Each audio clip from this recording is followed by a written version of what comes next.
आज दिनांक 23 अक्टूबर 2000 को महात्मा ज्योतिबा फुले व आयुर्वेद कॉलेज हॉस्पिटल हाड़ौता चौमू जयपुर के प्रांगण में 7वां आयुर्वेद दिवस व धन्वंतरि दिवस मनाया गया। कार्यक्रम का शुभारंभ पर भगवान धन्वंतरि की प्रतिमा के समक्ष professor Surendra Kumar Gautam, professor Satish Jaimini, professor Vishal Chhipa, doctor NC Saini ने दीप प्रज्वलन कर विधिवत पूजा अर्चना के साथ किया गया।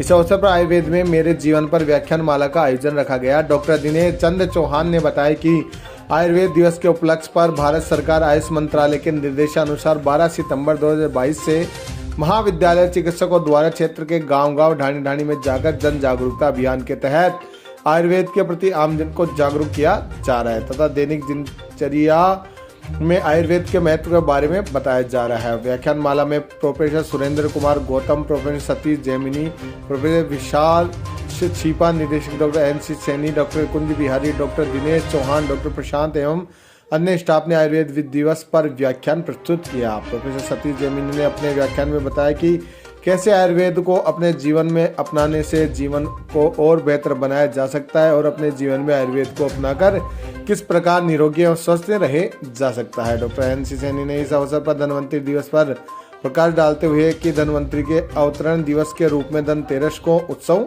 मनाया जाता है। पौराणिक मान्यताओं के अनुसार देवताओं और दानवों ने जो समुद्र मंथन किया था उसके परिणाम स्वरूप धन्वंतरि देव अपने हाथों में कलश लेकर समुद्र से अवतरित हुए थे। आयुर्वेद रूपी अमृत कलश को भगवान धन्वंतरि का अवतार प्राणी मात्र के सुख हित व स्वास्थ्य के लिए परम कल्याणकारी सिद्ध हुआ है, जो कि सृष्टि प्रारंभ से लेकर आज तक सभी के स्वास्थ्य की रक्षा करता आ रहा है।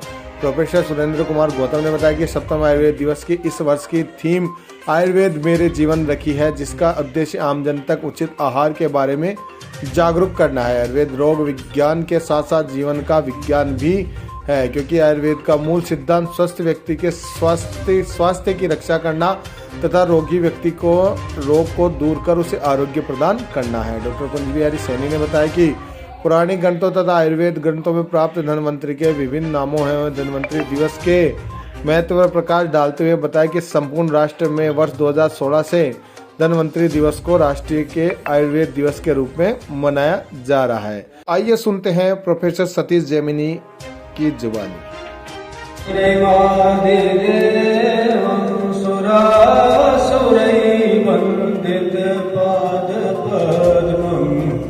लोकैर्जरारो भयमृत्युनाशं दातारमीशं विविधौषधीनां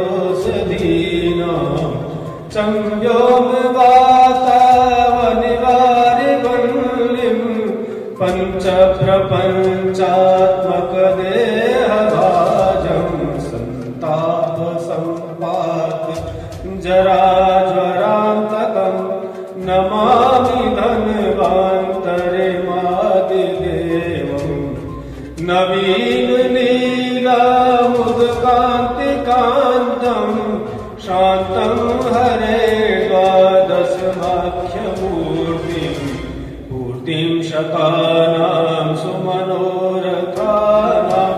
नमामि धन्वन्तरिमादिदेवं नमामि धन्वन्तरिमादिदेवं।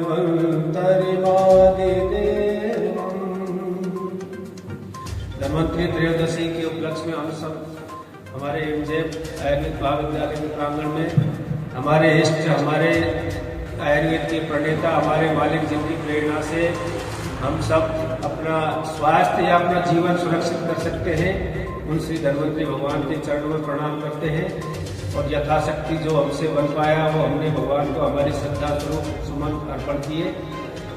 और इस पे सभी हमारे यहाँ विराजित हमारे सभी आयुर्वेद परिवार के लोग सभी को बहुत बहुत शुभकामनाएं।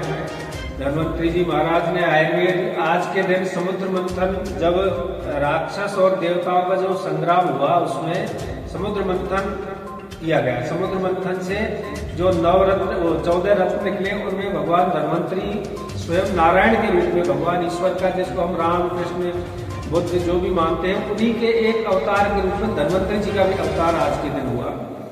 उस अवतार में विशेष रूप से उन्होंने अमृत कलश लेकर के वो हमारे यहाँ पर पृथ्वी लोक पर आए और उस अमृत कलश जो था, उस अमृत का जो अमृत जो कभी मर नहीं सके वो अमृत होता है। तो वो अमृत जो है वो हमारे आयुर्वेद के रूप में, वो अमृत जो था वो आयुर्वेद ही था कि उसको पी करके, उसका पालन करके, उसके निर्देशों पर चल करके और हम हमारे जीवन को बिना किसी कष्ट के, और हमारी यात्रा जितना जीवन जो आयु हमारी लिखी गई है, आयु का मतलब हो गया, आयु जो है हमारे यहाँ युगानुसार निर्धारित है। तो उस आयु में युगानुसार निर्धारित होने के कारण, जैसे सतयुग में 400, जिसको कृतयुग भी बोलते हैं, सतयुग भी बोलते हैं, उसमें 400 निर्धारित वर्ष थी, 400 वर्ष तक आदमी जी सकता है। फिर त्रेता में 300 आयु निर्धारित हो गई, कोई 300 वर्ष तक व्यक्ति जी सकता है। फिर द्वापर में 200 पे वो आ गई, और कालखंड में चलते चलते वो कलयुग में आकर के और वो 100 वर्ष की हो गई। तो अब हमारे यहाँ पर शतायु भव ऐसा आशीर्वाद दिया, 100 वर्ष का ऐसा आशीर्वाद दिया जाता है कि 100 वर्ष पूरी करके हम यहाँ से विदा लें संसार से। मृत्यु लोग है, इसलिए जाना तो सबको, आवागमन सबका है, लेकिन आयु जो है वो 100 वर्ष तक निर्धारित है। अभी कई लोग हम देखते हैं कि 100 वर्ष से ज्यादा भी हमारे यहाँ जीते हुए देखे जाते हैं। तो 100 वर्ष जो है वो 100 वर्ष की निर्धारित आयु हमारे आयुर्वेद के नियमों से ही हम 100 वर्ष प्राप्त कर सकते हैं। उनका जहां भी आप उल्लंघन करेंगे, उनकी अवहेलना करेंगे, तो हमारी 100 वर्ष की जो आयु प्राप्त करने का लक्ष्य है वो हमारा कभी भी खंडित हो सकता है। इसलिए हमको आयुर्वेद के नियमों का पालन करना जरूरी होता है स्वास्थ्य के हिसाब से। और स्वास्थ्य के सबसे पहला व्यक्ति का स्वास्थ्य, आयुर्वेद जो है वो हर एक व्यक्ति के लिए है, व्यक्ति से उसका जो निर्देश है, समूह के लिए तो है ही, लेकिन व्यक्तिगत जो है, व्यक्ति अपना चाहे तो स्वास्थ्य स्वयं ही ठीक रख सकता है। उसको दवाई, डॉक्टर ये स्वास्थ्य देने में सक्षम तभी होंगे जब व्यक्ति चाहे कि मैं स्वयं स्वस्थ रहूं, समय पे दवाई लूं, समय पे हमारा योग का नियम जो है उसको करें। आयुर्वेद में जो दिनचर्या का पालन है कि हम सुबह जल्दी जग के फिर हमारा जो शौच आदि विधान है उसमें दंत तपवन या हमारा जो भी ईश्वर प्रतिधान आदि जो व्यवस्थाएं बताई गई हैं, तो उस क्रम से हम अगर हमारा जीवन निर्धारित करते हैं, काम, क्रोध, मद, लोभ आदि जो हमारे दोष हैं जिनसे हमारे शरीर को नुकसान होता है, इनसे बचने के लिए शास्त्रों में, आयुर्वेद तो वैज्ञानिक रूप से उसको प्रमाणित करता है कि जैसे क्रोधाद पित्तम, क्रोध से पित्त की वृद्धि होती है, शोक, काम शोक भयाद वायु, काम शोक और भय, इनसे वायु की वृद्धि होती है। तो ये जो दोष है वो, इनसे बचने का उद्देश्य हमारे शास्त्र में इसलिए कहा गया कि इनका जो नुकसान होता है शरीर को होना है। अगर शरीर क्रोधित होगा तो नुकसान शरीर को होगा, अगर कोई भय है तो शरीर को नुकसान होगा, अगर किसी प्रकार का कोई और हम कामादि दोषों में से सेवन करते हैं तो उसका सीधा हमारे शरीर पर भी नकारात्मक प्रभाव पड़ने वाला है। तो उससे बचने के लिए हमारे यहाँ पर मन के जो धारणीय वेग है उनको इनको लिखा गया है कि इनको धारण करना चाहिए, इनको शांत रखना चाहिए, मन को उद्वेग नहीं देना चाहिए, ऐसे कारणों का सेवन नहीं करें। तो ऐसे हमारे स्वास्थ्य के लिए सबसे पहली बात है कि व्यक्तिगत रूप से हम सब स्वस्थ हों और फिर हम स्वस्थ समाज का निर्माण करें।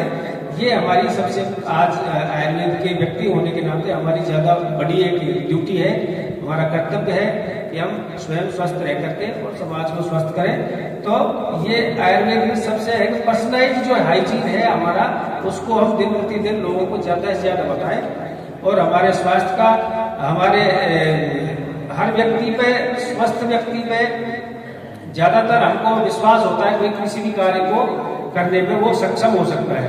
अस्वस्थ व्यक्ति कोई भी कार्य करने में सक्षम नहीं है।